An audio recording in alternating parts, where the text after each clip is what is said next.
آپ نے سنا ہوگا حضور نے سورہ رحمان کے بارے میں فرمایا ہے، سورۃ الرحمان عروس القرآن، یہ سورہ رحمان جو ہے یہ قرآن کی دلہن ہے۔ جیسے دلہن کو آپ خوشنما لباس پہناتے ہیں، آراستہ پیراستہ اس کو گہنے اور اس کو زیور پہناتے ہیں، تو جس طریقے سے سجاتے ہیں آپ دلہن کو، اللہ تعالیٰ نے ایک سورت قرآن مجید میں یہ ایسی رکھی ہے سورہ رحمان کہ اسے خوب سجایا ہے۔ اس میں الفاظ کا در و بست، اس کا اپنا ایک ڈیوائن میوزک ہے۔ وہ تو اللہ تعالیٰ قراء جو ہے خاص طور پر مصر کے قراء، اللہ تعالیٰ ان پر رحمت نازل فرمائے، ان کی خطاؤں سے درگزر کرے۔ جس طرح قرآن کے انٹرنسک میوزک کو انہوں نے واضح کیا ہے، واقعہ یہ ہے کہ اگر یہ لوگ نہ ہوتے، شیخ عبد الباسط محمد عبد الصمد، شیخ محمود خلیل الحصری، یہ لوگ کہ جنہوں نے قرآن کے اس غنا میوزک، یہ لفظ جو ہے آپ حیران نہ ہو کہ میں یہ کوئی شاید توہین کر رہا ہوں قرآن کی، حضور نے یہ لفظ استعمال کیا ہے، تغنو، اس قرآن کو اچھی سے اچھی خوشلحانی کے ساتھ پڑھو۔ من لم یتغن بالقرآن فلیس منا، جو قرآن کو بہتر سے بہتر انداز میں، اچھی سے اچھی آواز میں، خوشلحانی کے ساتھ پڑھنے کی کوشش نہیں کرتا، وہ ہم میں سے نہیں ہے۔ بلکہ ایک مرتبہ حضور رات کے وقت آپ گشت پر تھے اپنے ساتھیوں کے حالات معلوم کرنے کے لیے۔ حضرت ابو موسیٰ اشعری رضی اللہ تعالیٰ عنہ ایک صحابی ہیں، ان کے گھر کے پاس سے گزر ہوا، وہ رات کو تہجد پڑھ رہے تھے، کھڑے ہوئے کیف کے عالم میں قرآن تلاوت کر رہے ہیں۔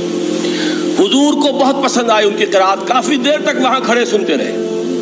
اب انہیں کیا پتا کون سن رہا ہے، بالکل اسی طرح سمجھ لیجئے ایک بات یاد آئی ہے، حضور فرماتے ہیں کہ جس طرح کان لگا کر اللہ قرآن کو سنتا ہے، کسی چیز کو نہیں سنتا۔ ہمیں نظر نہیں آتا نا، ہمیں معلوم نہیں، ہم قرآن پڑھ رہے ہیں تو سننے والا کون ہے؟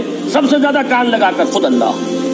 یہاں اس لیے مجھے یاد آیا کہ ابو موسیٰ اشعری کو کیا پتا تھا کہ کون سن رہا ہے، وہ اپنی کیفیت میں نماز میں تہجد میں قرآن کی تلاوت کر رہے تھے، اور ظاہر بات ہے ان کے گھر ایکڑوں میں بنے ہوئے نہیں تھے، ایک ایک کمرہ، ایک ایک کوئی حجرہ، ایسے ہی تو گھر گھر تھے نا صحابہ کے، لہذا حضور پاس سے گزرے، آواز آئی، کافی دیر سنتے رہے۔ اس کے بعد آپ تشریف لے گئے، صبح فجر میں ملاقات ہوئی تو حضور نے تحسین کے انداز میں فرمایا، یا ابا موسیٰ انک قد اوتیت مزمارا من مزامیر آل داؤد، اے ابو موسیٰ تمہیں تو آل داؤد کے سازوں میں سے ایک ساز اللہ نے عطا فرما دیا ہے۔ جس طرح حضرت داؤد، لہن داؤدی مشہور ہے کہ جب وہ پچھلے پہر رات کو حمد کے ترانے الاپتے تھے، قرآن میں ہے کہ پرندے شامل ہو جاتے تھے ساتھ، اور پہاڑ وجد میں آتے تھے، پہاڑ بھی ان کے ساتھ شریک ہوتے تھے۔ تو جس طرح کا اللہ نے ان کو لہن عطا فرمایا تھا، حضور نے تحسین کے انداز میں فرمایا ہے، ابو موسیٰ اشعری اللہ نے تمہیں بھی آل داؤد کے سازوں میں سے ایک ساز عطا فرمایا۔ بہرحال قرآن مجید کا جو یہ میوزک ہے، قرآن کے الفاظ کا جو حسن ہے، جہاں تک حسن معنوی ہے وہ تو ہر لفظ میں ہے، لیکن یہ حسن ظاہری، حسن صوتی، حسن لفظی، یہ اپنے کلائمیکس پر آپ کو نظر آئے گا سورہ رحمان میں۔ لیکن قرآن میں یہ سورت اس اعتبار سے بھی ممتاز ہے، اس کی 4 آیات پر ذرا توجہ کریں گے، عجیب حقائق سامنے آئیں گے۔ جہاں یہ قرآن مجید کے حسن صوت اور حسن لفظی کی معراج ہے، وہیں اس کی پہلی 4 آیات میں 4 چوٹی کی چیزوں کا ذکر ہے، سب سے اونچی چیزیں۔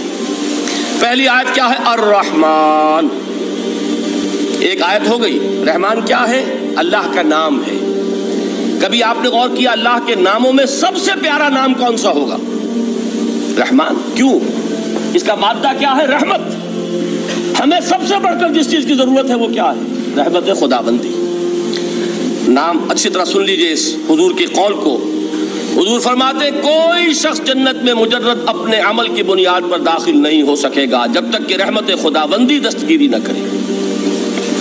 کسی صحابی نے بڑی ہمت اور جرأت کا ثبوت دیا کہ پوچھ لیا، کیا حضور آپ بھی؟ جب آپ نے فرمایا کوئی شخص داخل نہیں ہو سکتا جنت میں محض اپنے عمل کی بنیاد پر جب تک کہ رحمت خداوندی جو ہے وہ دستگیری نہ فرمائے۔ پوچھا گیا کیا آپ بھی؟ آپ نے فرمایا ہاں میں بھی۔ آپ انداز کیجئے کہ اگر محمد الرسول اللہ بھی رحمت خداوندی کے ضرورت مند ہوں تو تاب دیگراں چے رسد، ہماری تو سب سے بڑی ضرورت رحمت خداوندی ہے۔ اب یہ رحمت جو ہے قرآن مجید میں اللہ تعالیٰ کی یہ شان 2 الفاظ کے ذریعے سے آتی ہے، رحیم اور رحمان، اور کوئی مادہ نہیں ہے جس سے 2 نام بنتے ہوں اللہ کے۔